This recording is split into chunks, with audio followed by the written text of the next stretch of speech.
Hello good morning friends. வாங்க இன்றைக்கி நம்ம எம்வி விலாக்ஸ் ஆஃப் மரவள்ளி சேனலில் பார்க்க போகிறது வரகரிசி பொங்கலுங்க. இந்த வரகரிசி வந்து ரொம்ப உடம்புக்கு நல்லதுங்க.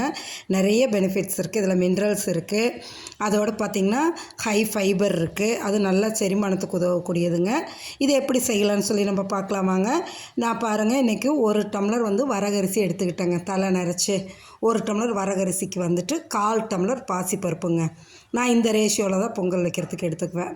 இந்த வரகரிசியும் இந்த பாசிப்பருப்பையும் போட்டு ஒரு 2-3 தடவை நல்லா தண்ணி ஊற்றி கழுவி எடுத்துடலாங்க. கழுவி எடுத்து இன்றைக்கி நான் குக்கரில் தான் செய்கிறேங்க. நீங்கள் வந்து ஊற வச்சு கூட செய்யலாம். அரை மணி நேரம் ஊற வச்சுட்டு செய்யலாங்க. நான் இன்றைக்கி ஊற வைக்காமல் டைரெக்டாக அப்படியே கழுவிட்டு சேர்த்து செய்ய போகிறேங்க. பாருங்கள், இப்போ கழுவி எடுத்தாச்சு. குக்கரில் வந்துட்டு நம்ம இதை போட்டுட்டு இந்த அரிசியும் பருப்பையும் போட்டலாம். வரகரிசியும் பருப்பையும் போட்டுட்டு ஊற வைக்காதங்காட்டிக்கு நம்ம 1க்கு 4 தண்ணி ஊற்றணுங்க. 1.25 டம்ளருக்கு வந்து 5 டம்ளர் தண்ணி ஊற்றணும். ஆனால் நீங்கள் ஊற வச்சிங்கன்னு வைங்களேன், 1க்கு 3 ஊற்றினா போதும். 1 டம்ளருக்கு 3 டம்ளர் ஊற்றினா போதும். சரிங்களா? இப்படி ஊற்றிட்டு இதுக்கு தேவையான அளவு உப்பு போட்டுடலாங்க. பொங்கலுக்கு தேவையான அளவு உப்பு போட்டுட்டு பாசிப்பருப்பு பொங்கி வரும். அதனால் அதுக்கு ஒரு ஸ்பூன் எண்ணெய் ஊற்றி கொஞ்சோண்டு மஞ்சத்தூள் போட்டுடலாங்க. போட்டு பெருங்காயத்தூள் கொஞ்சம் போட்டுட்டோன்னு வைங்களேன், நல்லாயிருக்கும். கொதிக்க ஆரம்பித்ததுக்கப்புறம் நம்ம மூடி போட்டு ஒரு 5 விசில் விட்டு எடுத்துட்டோம்னா நம்மளுக்கு வரகரிசி பொங்கல் ரெடி ஆகிடுங்க.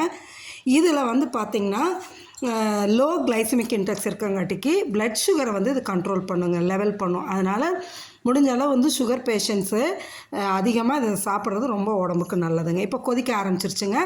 நம்ம வந்து குக்கர் மூடியை போட்டு 5 விசில் விட்டு எடுத்துடலாங்க. அதோடு பார்த்திங்கன்னா இன்னொரு குக்கரில் வந்து பருப்பு வேக வச்சுருக்கேங்க. இந்த வரகரிசி பொங்கலுக்கு கத்திரிக்காய் சாம்பார் ரொம்ப நல்லாயிருக்குங்க. அதுக்காக நான் கத்திரிக்காய் சாம்பார் வைக்கிறதுக்காக இந்த பக்கம் இன்னொரு அடுப்பில் பருப்பு வேக வச்சுருக்கேன். இப்போ வந்து நம்ம 5 விசில் விட்டு எடுத்தாச்சுங்க.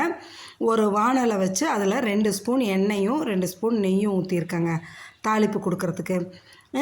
இது காயறதுக்குள்ளே நம்ம பாருங்களேன், ஒரு ஸ்பூனு மிளகு போட்டுக்கலாம். மிளகு நல்லா பொரிஞ்சு வரணுங்க. அப்போ தான் வாயில் கடிப்படும் போது காரம் இல்லாமல் இருக்கும். அதுக்காக நல்லா இதாகட்டும். இப்போ ஓப்பன் பண்ணி பார்க்குறோம். பாருங்கள், மேலே உங்களுக்கு பார்க்க தண்ணி இருக்கிற மாதிரி தெரியும், ஆனால் இருக்காதுங்க. இந்த கன்சிஸ்டன்சியில் எடுத்திங்கன்னா தான் உங்களுக்கு நல்லா க்ரீமியாக சாஃப்டாக இருக்கும். சாப்பிட்றதுக்கு ரொம்ப நல்லாயிருக்கும். ஆறும்போது நல்லா கெட்டி போட்டுருங்க. சரியா? இப்போ இதுக்கு நம்ம தாளிப்பு கொடுத்துட்டோன்னு வைங்களேன், அவ்வளோ சூப்பராக இருக்கும். ஒன்ஸ் நீங்கள் செஞ்சு கொடுத்தீங்கன்னா குழந்தைங்க விரும்பி கேட்டு சாப்பிடுவாங்க. பொங்கல் வேண்டாங்கிற குழந்தைங்க கூட சாப்பிடுவாங்க. இப்போ இந்த மிளகு பொரிஞ்சதும் நம்ம வந்து ஒரு ஸ்பூன் ஜீரகம் போட்டுக்கலாங்க. போட்டுட்டு ஒரு துண்டு இஞ்சியை தோல் சீவி நான் செத்தி வச்சுருக்கேன், அதையும் போட்டுக்கலாம். போட்டுட்டு ஒரு 10 முந்திரி பருப்பு உடச்சி வச்சுருக்கேன், அதையும் போட்டுடுங்க. ஒரு கொத்து கருவேப்பிலைங்க, ஃப்ரெஷ்ஷான கருவேப்பிலை உருகி போட்டுக்குங்க. இதெல்லாம் வறுத்து அந்த பொங்கலில் வரகரிசி பொங்கலில் போட்டுருங்க. போட்டுட்டிங்கன்னா சூப்பரான வரகரிசி பொங்கல் ரெடிங்க. இது இந்த கத்திரிக்காய் சாம்பாரும் தேங்காய் சட்னி வச்சு சாப்பிடும்போது அவ்வளோ டேஸ்டியாக எம்மியாக இருக்குங்க. நீங்களும் இதைமாரி செஞ்சு சாப்பிட்டு பார்த்துட்டு எப்படி இருக்குன்னு சொல்லுங்கள். மறக்காமல் நம்ம சேனலை சப்ஸ்கிரைப் பண்ணுங்கள், லைக் பண்ணுங்கள், உங்கள் ஃப்ரெண்ட்ஸ் அண்ட் ரிலேட்டிவ்ஸ்க்கு ஷேர் பண்ணுங்கள். இப்போ பாருங்கள், இதில் வந்து இந்த தாளிப்பு எடுத்து கொட்டிடலாங்க.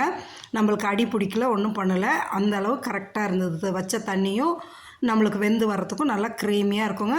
நேராக ஆற ஆற நல்லா கெட்டிப்பட்டு வந்துடுங்க. இதுதான் நம்மளுக்கு கரெக்டான ஒரு கன்சிஸ்டன்சிங்க. கிளறி எடுத்து சுட சுட இந்த வரகரிசி பொங்கல் வச்சு கத்திரிக்காய் சாம்பார் ஊற்றி இந்த தேங்காய் சட்னி வச்சு சாப்பிடும்போது அவ்வளோ டேஸ்டியாக இருக்குங்க.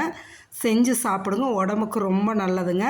இந்தமாரி மில்லட்ஸு நம்ம டெய்லி ஏதாவது ஒரு வகையில் ஒரு மில்லட் சேர்த்திட்டோன்னா ரொம்ப உடம்புக்கு நல்லதுங்க. செஞ்சு சாப்பிட்டு பார்த்துட்டு எப்படி இருக்குன்னு நம்மளுக்கு கமெண்ட் செக்ஷனில் சொல்லுங்கள். மறக்காமல் நம்ம சேனலை சப்ஸ்கிரைப் பண்ணுங்கள், லைக் பண்ணுங்கள், உங்கள் ஃப்ரெண்ட்ஸ் அண்ட் ரிலேட்டிவ்ஸ்க்கு ஷேர் பண்ணுங்கள். Okay friends, thank you.